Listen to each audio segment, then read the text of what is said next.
people are gathered from a community in a gym or a big space, etc., to discuss ideas on how tax money should be spent. The ideas are looked at and made into different projects. These projects can be anything. They are based off of the ideas from the people. They can be for better parks, public benches, public programs, bus signs, education programs, anything.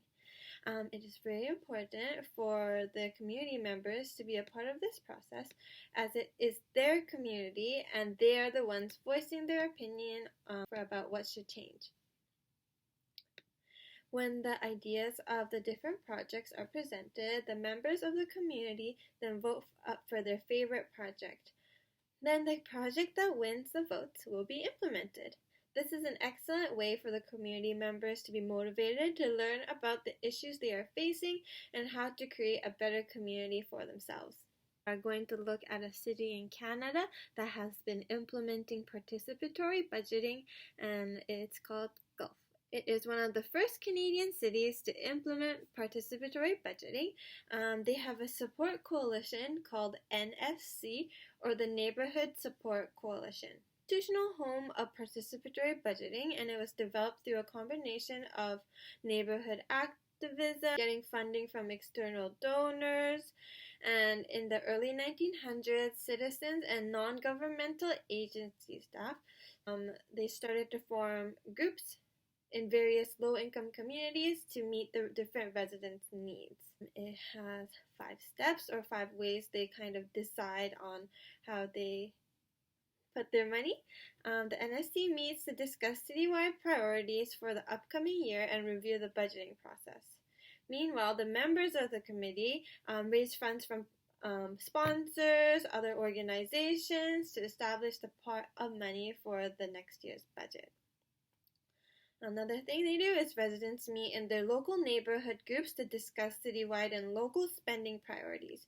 Based on these discussions, each group prepares project proposals along with a needs budget and a wants budget for its proposed activities.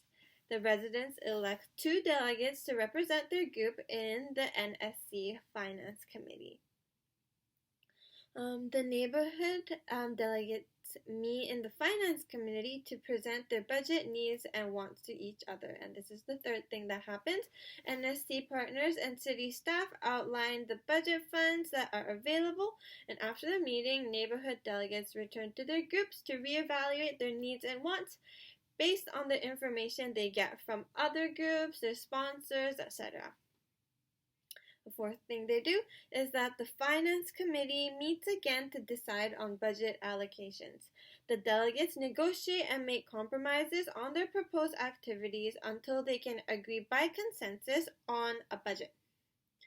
The fifth thing they do is neighborhood groups implement and monitor their projects through a year-long funding cycle. They also raise funds from partner organizations. This way of budgeting motivates individuals to learn about their community. Their money will be spent and put in a place where they can see, instead of someone else with more power simply choosing for them. This ties into adult learning and how important it is to be aware of the changes around you. The more educated and informed you are about your community and the issues it faces, you are able to make positive real-life changes that matter to you, with the way you bring up ideas for new projects. A lot of citizenship learning occurs during the participatory budgeting at Guelph. Many of the residents that participate in this are from low-income families or are part of an ethnic minority neighborhood. They all have a broad range of skills, ways they think, the ways they see things, but unlike other forms of voting, this community doesn't have much experience in political organizing, etc. But through participatory budgeting, even though these individuals may have no experience in anything political or very little education, they are inspired and need to stay aware of what their community needs because they know that their voice and their vote counts and is heard. This is a way of indirect, informal education for all the members of the community. Citizenship learning comes with learning of the progress.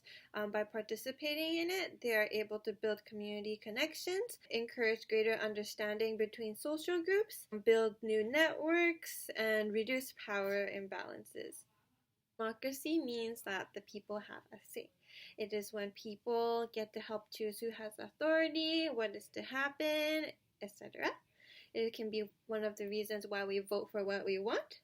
And the choice is up to the citizens, and this is why citizenship learning is related to democracy, and why citizenship learning is so important. Citizenship learning is the idea of learning that takes place not just inside the classroom, but it's what your environment teaches you. It's what you learn as a person, skills, values. You can pick these up from the community you were raised in and the thought process of the people around you and your surroundings.